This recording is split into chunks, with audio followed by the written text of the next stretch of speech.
Hello, everybody. Welcome back to the NBA Front Office Show, Tuesday edition. Yes, Keith and I are still here, which means we did not take the $2.5 million to quit our jobs. We are still here for you every day. We're going to break down some big stories going on around the NBA. Keith, let's just dive into it, because this one, I have mixed feelings about this one. Obviously, I love seeing players return. I am so tired of seeing players return against the Lakers, although I think every fan base feels that way, that guys come back just in time to see their team. But we all know how much better the Suns are with Kevin Durant and Bradley Beal. And Keith, I'm just going to lean on the fact that basketball is better when players like Kevin Durant and Bradley Beal are out there on the court. To quote the Mandalorian, this is the way. Yeah, that's for me. I'm like, that's the late game, and now it's a better game than it would have been otherwise. So I am perfectly happy for this. But yeah, I get it, and you're absolutely right. It is every fan base, because I had Clippers fans last night being like, every time a guy comes back, it's against us. Yep. And like Celtics fans are like, no, that's us. Like every time, So it's everybody feels Everybody that way. feels that way. Yeah, no, what that tells me, we have way too many guys out. Right, like nobody should because there's so many guys coming back from injuries that everybody feels like guys return just to play against their team. Yeah, without a doubt. But yeah, I mean, the Suns have slipped, especially without Durant in the lineup. They've lost 5 in a row. Yeah, they haven't played in approximately a month and a half. It feels like they've been off for what'd you say it was 6 days? 6 days. 6 days. Yeah. Like, what is going on? It's so ridiculous. Yeah, this is the weirdness with the. Really, there's been a lot of weirdness between the election, taking election day off, into the NBA Cup, into where the NBA doesn't play on Thanksgiving Day. So I think you have a lot of these weird stretches where teams just ended up with weird stuff, like one game in a week, multiple days off in a row. The Heat had 5 days off at 1.2. So definitely weird. But the bigger point, they've lost 5 in a row. They're 9-7 now after getting off to. They were right there with the Thunder and the Warriors at the top of the conference. So clearly, they need their guys back, right? They not saying too much there. These are 2 very good players, and of course, you want them back in the lineup. But Suns are struggling, so I'm sure they're very happy to have them back. Keith, I talked about this with Daniel Starkand on the Lakers Nation podcast that went out earlier this morning, though. I am not looking forward to having to stare at that Suns court for the tournament tonight. I like it. It's bright orange. Oh, no, I'm sorry. I'm thinking of the alternate court, the Valley. Oh, no. Yes. That one's fine. It's the cup court. They have I'll have to see what it really is going to look like on the screen, but it's one of the brightest ones, I believe. Yeah, it's pretty rough. Yeah. It's bright. I think the gray. Let's just go with the gray ones across the board, because those, it tells you it's something different. You don't like the gray ones. Okay, I just find it to be less offensive to the eyes. It takes me less time to adjust to the gray ones, whereas the super bright, like the bright orange, it's like they're just, beating you over the head with the fact that it's an NBA Cup game, and that's all they want you to see on TV. It's like red and pink. So it's like cherry blossoms. It was pretty rough. And I don't know this to be true, but the Celtics had multiple guys, including like really good shooters like Sam Hauser and Peyton Pritchard, airball shots, like way short, like 3 and 4 feet short. And I was like, it just got to be the glare or something from this bright red pink court. But yeah, and not to mention, I've still had many people I've seen all across social media chirping about, these courts suck for people who are colorblind. You gotta stop. Like, it's making it really hard to see the games and all that. So now the Suns alternate court with like the Valley lettering and all that stuff, that's gorgeous. That's cool. Yeah. Like, absolutely. Lettering, the font they use is, that is A+ stuff there. But yeah, no, I hear you. The NBA Cup courts are a bit much. It's just, we have the technology to superimpose a big giant NBA Cup graphic on each end in between the center court logo and the 3-point line, and be done. That's all you need to do. That's all you need to do. You don't need to do all the craziness. Oh, well, they're trying to make it different. We will we will get off our soapboxes. We will stop yelling at the clouds, and let's go here. The Bulls, not a shock, but still looking for Zach LaVine and Nikola Vucevic trades. I mean, there were no takers over the summer. I know LaVine has had some moments this season where he's played well. Same thing with Vuce. I don't know. Like, is the market going to pick up for these guys? Because I think the Bulls do need. They need. Let's be honest. They need to start losing some games, and getting these guys off the team would certainly help with that. But are they going to find takers? Either start losing some games or start winning a lot more games. Winning a lot more. Yeah, they can't do is be where they're at right now. Yeah. So I'm going to give the requisite small sample size alert here. Let's start with Vooch. He's at 20.5 points per game. So up 2.5 points per game. Rebounding's right where it is. Passing right where it normally is. Blocks right where they normally are. Here's his shooting percentages, though. He is at 58% from the field. That would be the highest he's ever shot by almost 6 percentage points. From 3-point line, he's at 4.4 attempts per game, 46.3% on threes. So really, like, having an outstanding year. Is Vucevic really is bouncing back. If you're a team and you're like, well, this is the guy I'm going to get, defensive efficiency is fully acknowledged, but he's going to be this good offensively, this good on the boards, this good of a passer. Yeah, I'd take him on for $20 million without a doubt. I don't even care about the 21.5 next year. Let's go. The question is, he was pretty rough the previous season and not so hot the year before that either. Yeah. So that's the tough thing. I will say this too for Vooch, generally available. He tends to play most of the season. He's usually a pretty good bet to be, 75 games plus each year with him. So yeah, and then LaVine, the challenge becomes outside of playing at like an MVP level, which he's played better, but he's not at that level. It's still the 90 plus million he's owed the next 2 years after this one. That's the problem. Do you buy what Vooch is doing?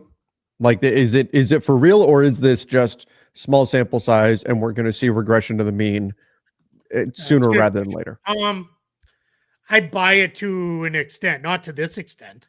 I think he's going to shoot 58%. I think he'll probably land, 51-ish in that range. And then 3-point line, 46%. Like, that is 46.3%. The high, that is 6 percentage points higher. That was his year he split between the Magic and the Bulls. He shot 40% from the 3-point line that year. In the years since then, 31%, 35%, and last year is all the way down to 29%. So I buy it-ish, but not to this, which that means there's a fall off and he regresses kind of to the mean, even if it's like a good positive, like there, that's still going to be a massive fall off. And that's, perhaps a little worrisome, but that's the danger. So I buy it kind of, but not exactly. Okay.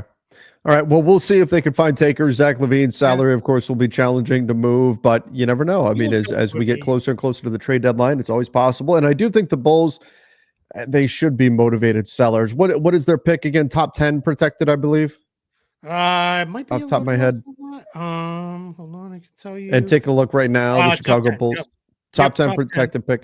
So right now they're sitting in the 10 seed in the Eastern Conference, which, man, this is really not where you want to be if you're Chicago. You either want to be firmly in the playoff mix or down low enough to where you're going to keep your pick. And right now they're kind of in that danger zone.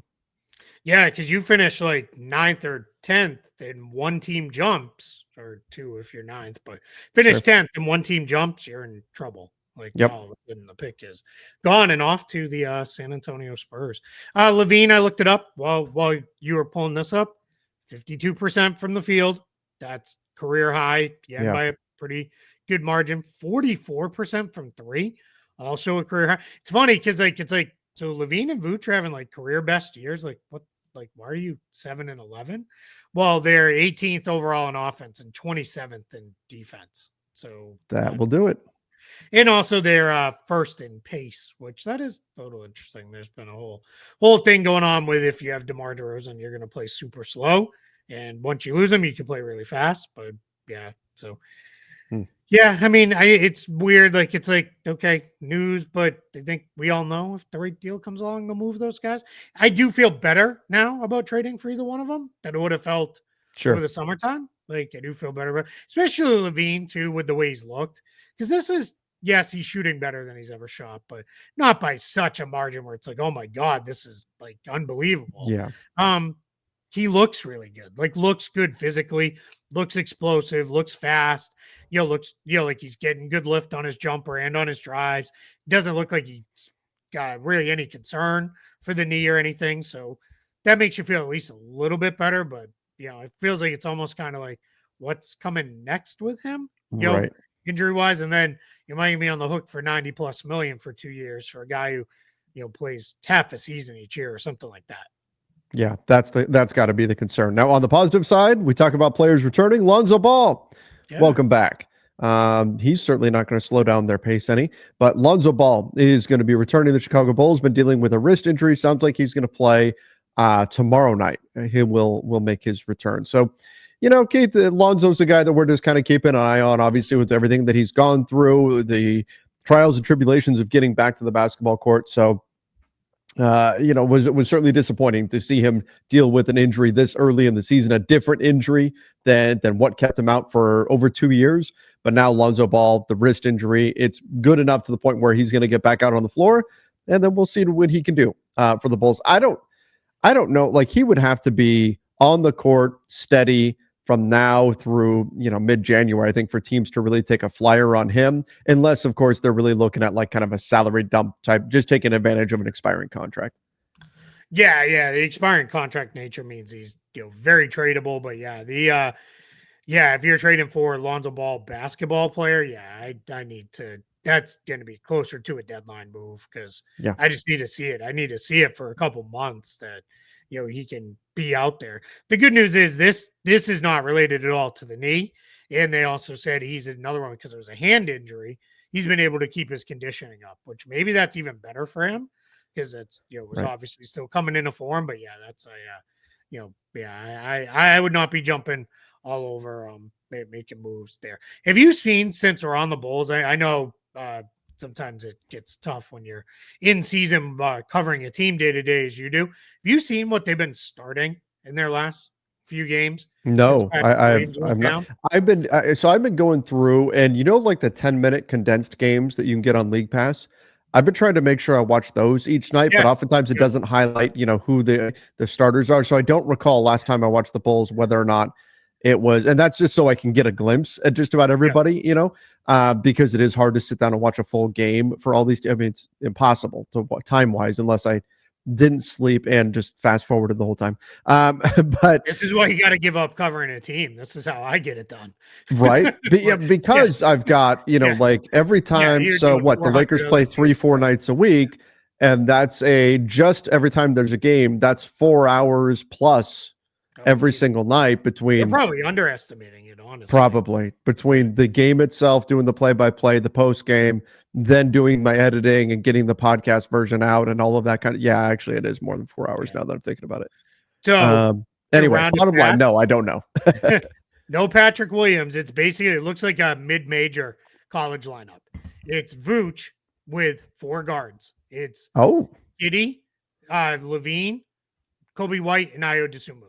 So that's what they've been starting. Now, Giddy, he's big enough. He's big. He's kind of like their defensive 4 out there. And then LaVine's been playing the 3 all year. So it's not like crazy, but it is still there. And that's part of why they're getting, Vooch clears the glass pretty well. And then you're off and running, getting up and down the court. And that's kind of how they're staying in these games. Because as we called out, their offensive rating isn't that great.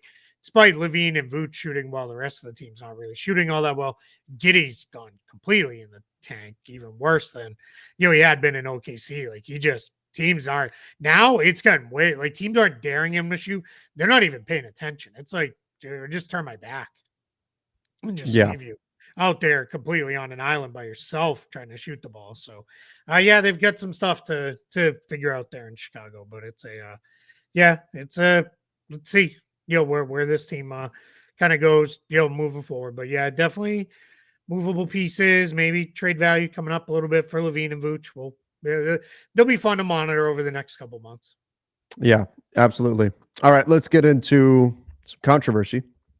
The Hawks, they sat Trae Young for an NBA Cup game against your Celtics. I wonder how much of this is because it was an NBA Cup game specifically, But the NBA investigated, and an independent doctor found that Trae Young was healthy to play and was sat for no legitimate reason, and the Hawks have now been fined $100,000 for this.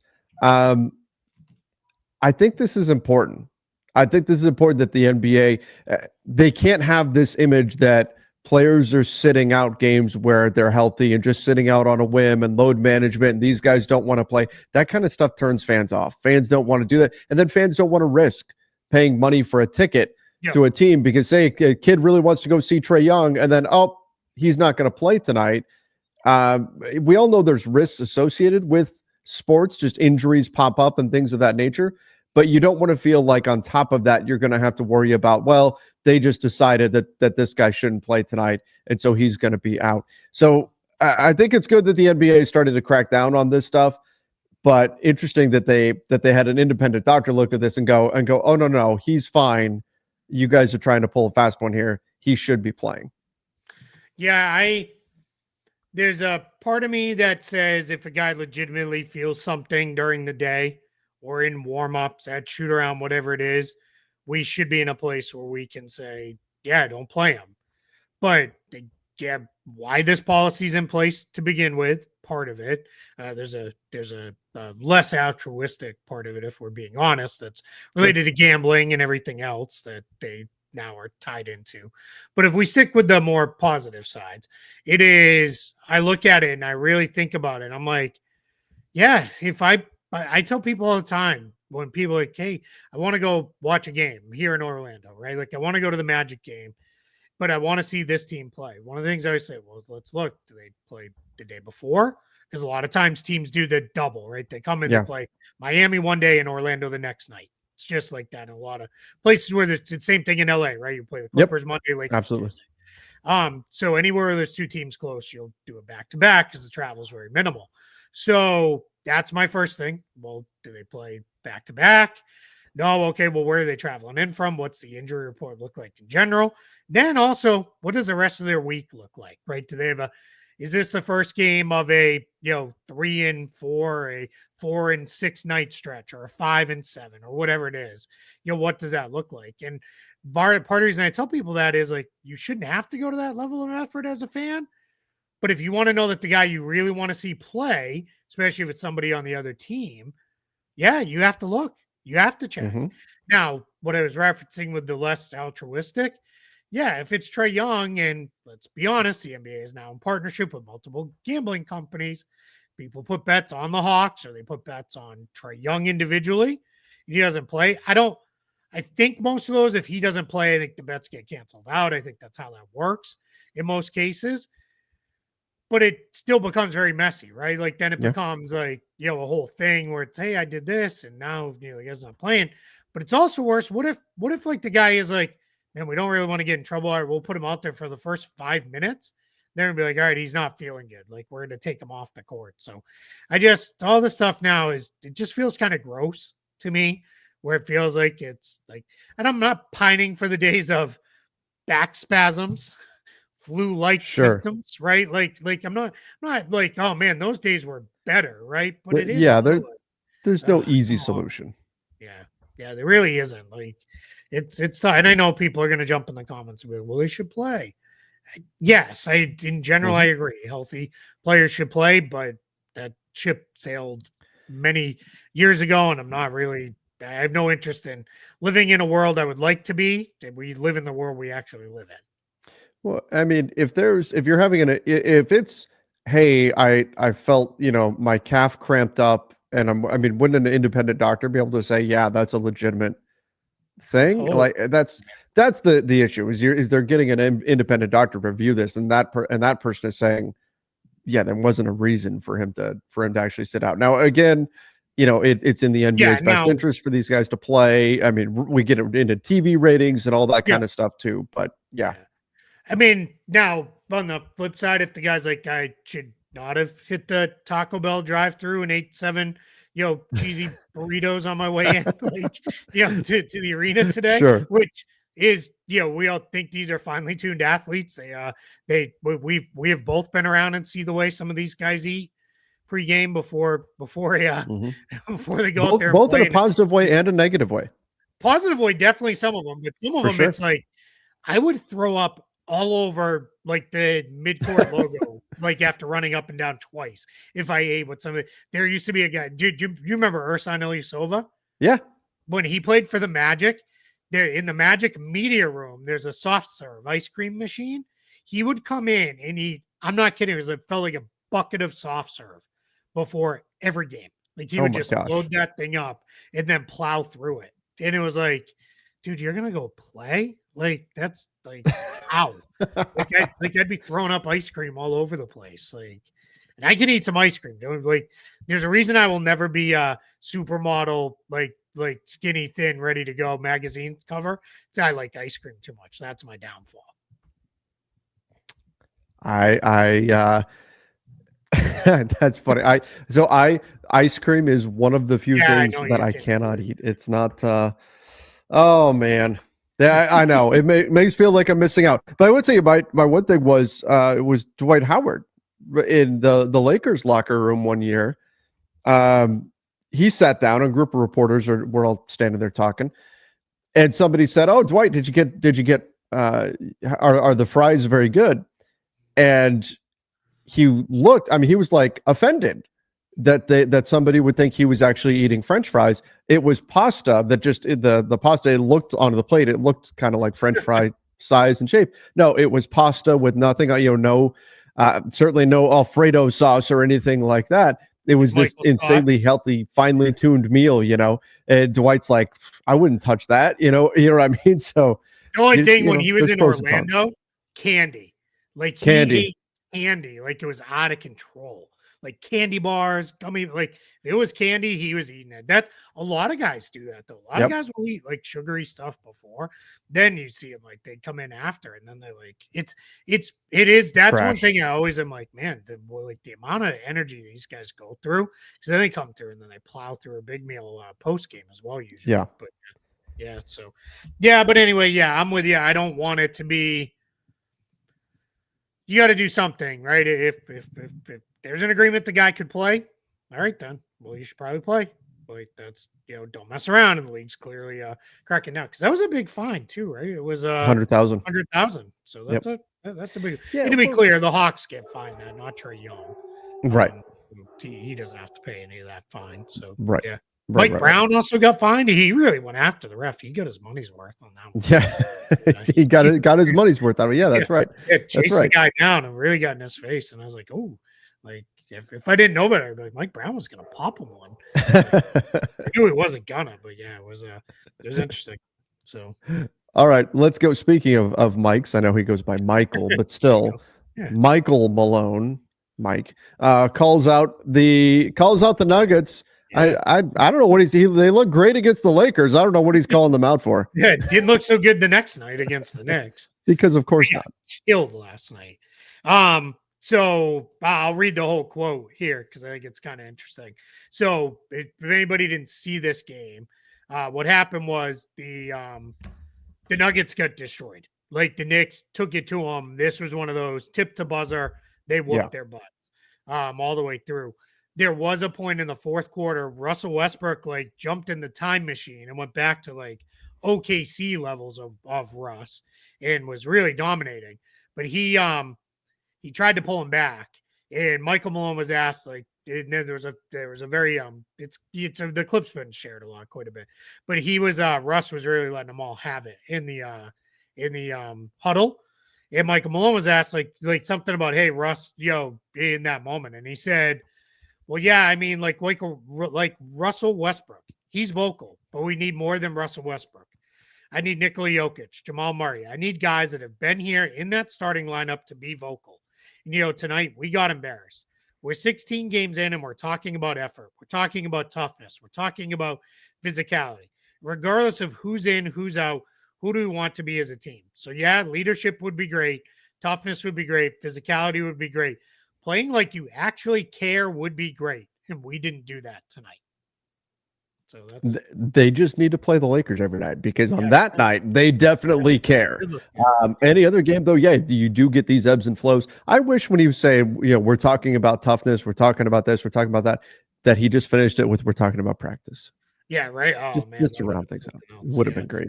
Yeah, I mean, if you watch, and I watched that game because I went back and I was like, what happened? And then because I'm stupid and I argue with people on social media. I got an whole thing with Knicks fans about the amount of minutes the Knicks players played, and everybody else in the world thinks they played too many minutes in a game they won by $1 billion. The Knicks fans are like, no, it was fine. It's fine. They didn't play too many minutes. Whatever. I went back and was like, let me really watch then and see what happened. And I'll admit, I kind of zipped through the first two quarters and a chunk of the third until like Russ started going off. It never really got close, but I can see where Michael Malone was coming from, because it was really, remember Russ on OKC after KD got injured that one year? Like, and he really went bananas. Like every game, it was like Russ was getting like 15 rebounds, 15 assists, and like 40 points, and was playing out of his mind. Yeah. That's what this looked like again. Like he challenge the shot, get the rebound himself, push it up, either find a shooter or more often than not score himself. Like he was playing out of his mind, but nobody else was like, other guys were like, I'm going to jog. Now, in fairness, most of that quarter, he was out there with deep bench guys and like DeAndre Jordan's like, I'm not running all the way to the other end of the court just to watch you launch a contested jumper, which happened to be going in. But yeah, in their starting group, man, they looked like they wanted to be. This looked like one of those last day before the All-Star break games where it's like, yeah, I don't really care what happens. My mind's already on vacation. Like it was pretty rough. So it is what it is. It's you're gonna have a couple of these every year, but good for him calling it out. And I personally called out his 2 stars. He called out Jokic and Murray by name, because too often the coach is like, we all need to be better leaders and blah, blah, blah. No, he put it on the main 2 guys. And for what it's worth, they owned it too. They were like, yeah, like we're not vocal enough and we're not doing enough to lead the team. So, I think they're all on the same page there. And, mostly you kind of say, all right, it is what it is. I also thought Michael Malone was funny. He's like, is this just one of those games you flush? Because we're not flushing anything. You don't flush it when you give up 60% shooting and you give up 1 million 3-pointers and all this stuff. So I have a feeling today's film session was probably not the most fun for the Nuggets. No. I have a feeling they had to relive that game and probably parts of that game many, many times over. Yeah. Yep. That sounds about right. And good on Malone for that. And we'll see how they respond in their next game. Keith, obviously we've got Thanksgiving this week, so it'll be a little bit of kind of weird week towards the end of the week here, but we will be back tomorrow. We'll break down all the latest going on around the NBA. Make sure you guys do subscribe to the channel if you're not a subscriber just yet, and turn on those notifications as well. I think I'm going to go do a little bit of my little Thanksgiving shop. Got to go brave the hordes at the grocery store and stock up on a few things. Yeah, you're doing. You told me that before the show, and then I just got excited. I'm like, oh, Trevor's doing some little early Black Friday shopping. No. Fun, and you're like, I have to go to the grocery store. Store. Yeah, hey, at least you're doing it today and not tomorrow. That's it, right? Nightmare. I have to actually go to the airport tomorrow, which I'm not at all excited about. That's going to be not a good time. The airport the day before Thanksgiving. That's like the I don't know, 6th circle of hell or whatever. It's not quite the 7th. I think it's one bad. ring inside. Yeah, it's pretty rough, but it is what it is. Well, somehow, some way, we will make it through. We'll be back tomorrow with our next show. Thanks again, everybody. Till next time. See ya and stay safe.